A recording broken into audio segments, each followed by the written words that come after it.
Smash the like button like it owes you money, subscribe before this story disappears, and drop a comment if you can handle the truth, because what you're about to hear is dark, expensive, and very real. The sirens screamed through lower Manhattan just before dawn, their echoes ricocheting off glass towers that had been built on confidence and lies. A black luxury sedan tore through a red light, tires screaming as federal agents closed in from both sides. Inside the car, a man in a tailored suit gripped the wheel, knuckles white, eyes darting to the rear-view mirror. His name was Daniel Mercer, and for the past decade, Wall Street had called him a genius. The chase ended at the edge of the Hudson, where Mercer abandoned the car and ran. He didn't make it far. When agents tackled him onto the cold concrete, a leather briefcase spilled open, scattering documents stamped confidential. Balance sheets, shell companies, offshore accounts, numbers so large they barely seemed real. By sunrise, the headlines detonated across the world. America's biggest fraud case unsealed. Losses estimated, $14.6 billion. But the real story didn't start that morning. It began years earlier, quietly, in boardrooms and private jets, where money moved faster than truth. Daniel Mercer had built his empire on a promise. Guaranteed returns. Zero risk. He told investors he had cracked the code of the market, using proprietary algorithms and ethical arbitrage strategies so complex no one dared question them. Pension funds trusted him. Universities handed over endowments. Retirees wired their life savings after a single meeting with his calm smile and polished charts. Behind the scenes, Special Agent Rebecca Holt had been watching him for months. Holt wasn't new to financial crimes. She'd spent her career following paper trails that led nowhere, chasing criminals who wore suits instead of masks. What made Mercer different was the fear around his name. Whistleblowers went silent. Analysts recanted reports. One junior accountant who asked too many questions abruptly resigned and vanished from the industry altogether. The first crack appeared as a routine audit failure, $120 million unaccounted for in a subsidiary fund based in Delaware. Mercer blamed a clerical delay.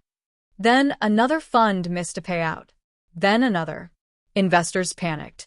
Mercer reassured them with emergency calls and glossy emails, promising liquidity was coming.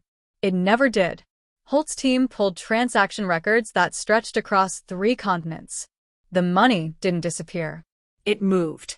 Cayman Islands, Luxembourg, Singapore. Each layer hid behind another, a maze designed to exhaust anyone who tried to follow it.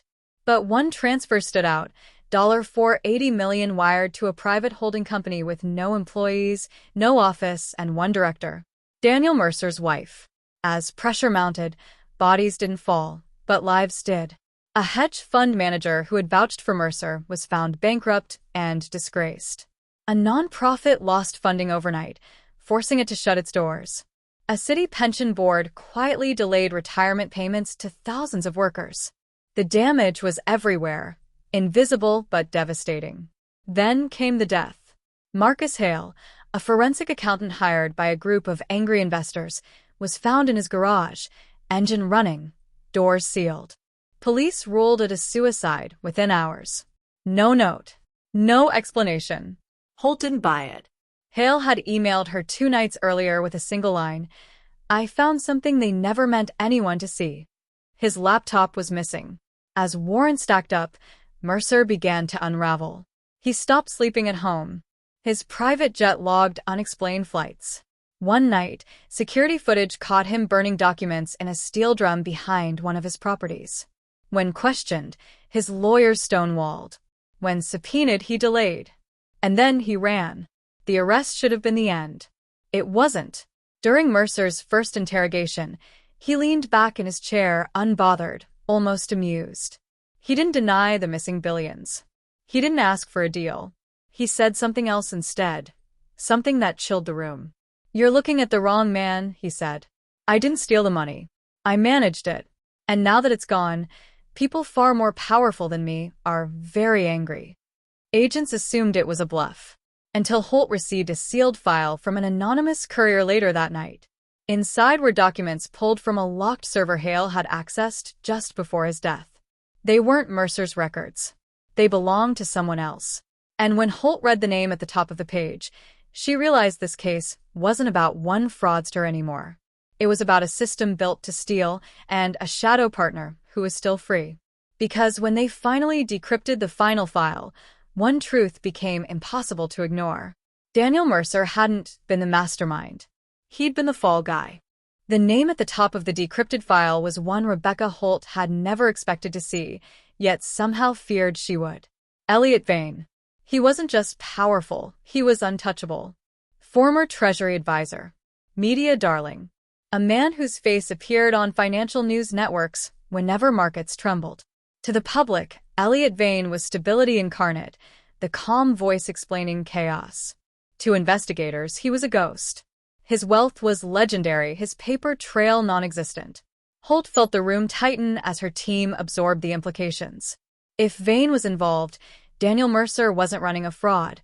He was running cover.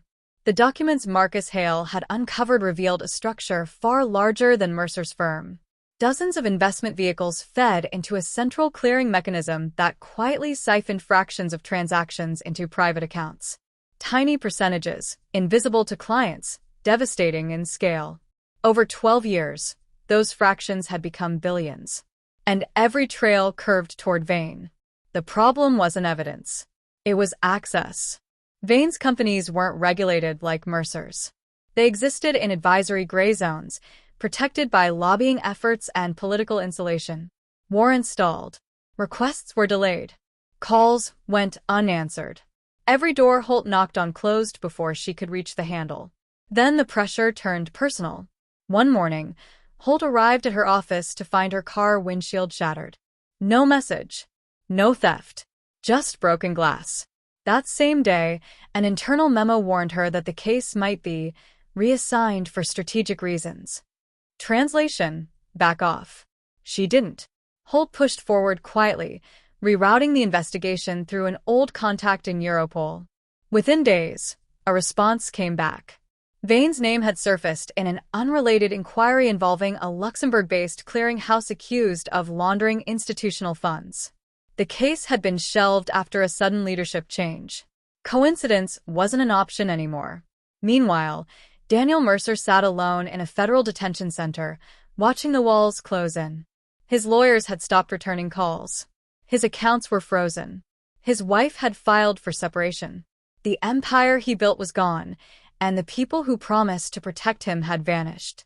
When Holt visited him again, he looked older, smaller. The confidence was gone. "You told me I was chasing the wrong man," Holt said. "Now you're going to tell me why." Mercer laughed, a hollow sound that echoed off concrete. "Because I was useful," he said. "I attracted money. I calmed nerves. I made people believe. But the system? That wasn't mine." He explained how Vane had approached him years earlier, offering access to elite investors in exchange for operational flexibility. At first, it was legal. Aggressive but legal. Then came the adjustments. Micro-diversions. Hidden fees buried under complexity. When Mercer objected, Vane reminded him who controlled the exits. "You don't quit machine like that," Mercer said quietly. "You disappear." Marcus Hale hadn't disappeared. He dug too deep. According to Mercer, Hale had discovered a failsafe, an encrypted archive that mapped the entire flow of stolen funds, including a kill switch capable of freezing accounts mid-transfer. Hale planned to turn it over to authorities. Someone had beaten him to it. The missing laptop wasn't lost. It had been taken. As Holt left the facility, her phone buzzed with a message from an unknown number. "Stop digging, or you'll end up like Hale." No threats. No drama. Just certainty. The investigation entered a dangerous phase. Witnesses withdrew. One analyst recanted testimony after a family emergency. Digital records vanished from a secure server overnight. Even within Holt's own agency, trust began to fracture. Then came the disappearance. A junior compliance officer named Lena Brooks, one of the few insiders willing to talk, failed to show up for a scheduled debrief. Her apartment was found unlocked, lights on. Phone charging on the kitchen counter. No signs of struggle. No note. Security footage showed her entering the building. None showed her leaving. That same night, Holt received an encrypted email routed through 3 countries. Attached was a partial ledger and a single sentence. He's not hiding the money anymore. He's moving it. The ledger revealed a final transfer scheduled within 48 hours. Nearly $2 billion, set to vanish into a sovereign-backed fund beyond U.S. jurisdiction. Once it moved, it would be untouchable. Holt knew what that meant. This wasn't about recovering stolen money anymore.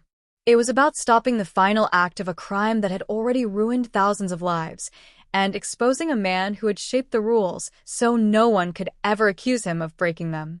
As agents prepared emergency warrants and international alerts, Holt stared at Vane's smiling face on a muted television, calmly reassuring markets that financial transparency had never been stronger. Behind her, an analyst broke the silence. "There's one more thing," he said. "The transfer authorization. It doesn't come from Vane." Holt turned slowly. "It comes from inside the government." And in that moment, she realized the fraud wasn't just massive. It was protected. The final transfer was scheduled for 9 a.m. Eastern Time, timed perfectly with the opening bell. Markets would be loud. News cycles would be distracted. By the time anyone noticed, the money would already be gone, folded into sovereign accounts shielded by diplomatic immunity. Rebecca Holt didn't sleep. By sunrise, her task force had shrunk to a handful of people she trusted without question. Everyone else had been reassigned. Phones were monitored. Emails delayed. The case had become radioactive, and the walls were closing in from the inside. The authorization signature on the transfer traced back to a deputy undersecretary, someone Holt had briefed personally just weeks earlier. That meant Elliot Vane hadn't corrupted the system from the outside. He had become part of it. With hours left, Holt made a decision that would end her career if it failed. She leaked. Not to the press yet, but to a financial clearinghouse oversight board in Europe that still believed in jurisdiction over ethics. She sent them Hale's partial ledger, the transfer schedule, and one request: freeze everything. The response was silence. At 8:41 a.m., Holt's phone rang. A restricted line. "You need to stand down," the voice said. "This is bigger than you." "I know," Holt replied. "That's why I won't." The call ended. Across the city, Elliot Vane adjusted his cufflinks and stepped into a private elevator beneath a midtown hotel.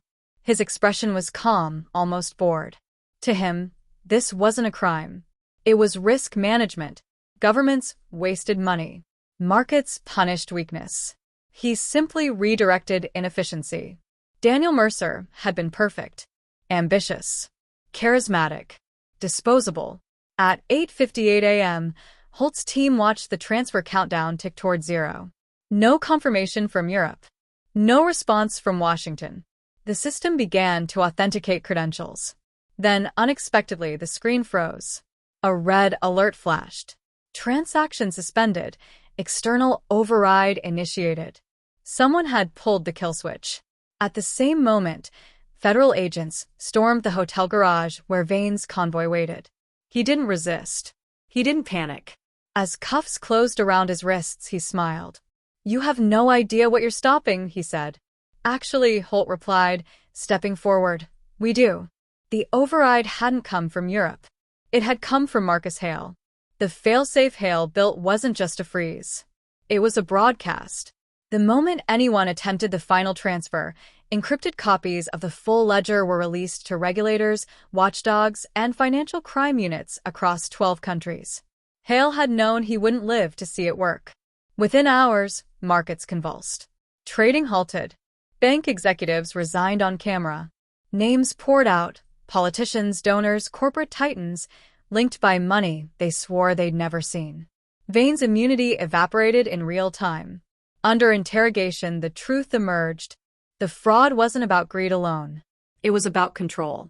By silently draining institutions, Vane and his network forced governments to borrow, restructure, and privatize. Crises created opportunity. Opportunity created leverage. Billions were stolen, but trillions were influenced. Daniel Mercer took a plea deal. He would spend the rest of his life in prison, but he told Holt something that stayed with her. "I thought I was the smartest man in the room," he said. "Turns out I was just the loudest." Lena Brooks was never found. Officially listed as missing. Unofficially, another cost of doing the right thing. Rebecca Holt testified for months. Her career ended quietly, without ceremony. No promotions. No interviews. Just a reassignment to a desk far from power. The money? Some of it was recovered. Most of it wasn't. It never is. Elliot Vane went to trial in a closed courtroom. His name vanished from the news almost as fast as it appeared. Convicted, sentenced, and sealed away from public view. Protected, even in disgrace, by the same system he exploited. 3 months later, Holt received a plain envelope with no return address. Inside was a single page. A new ledger. Smaller numbers. Different names. Familiar patterns. At the bottom, a message. The machine didn't stop. It learned. Somewhere, another transfer was already in motion. And if this story kept you watching until the end, remember, this wasn't the biggest fraud. It was just the one we caught. If you think you're ready for what comes next, you know what to do.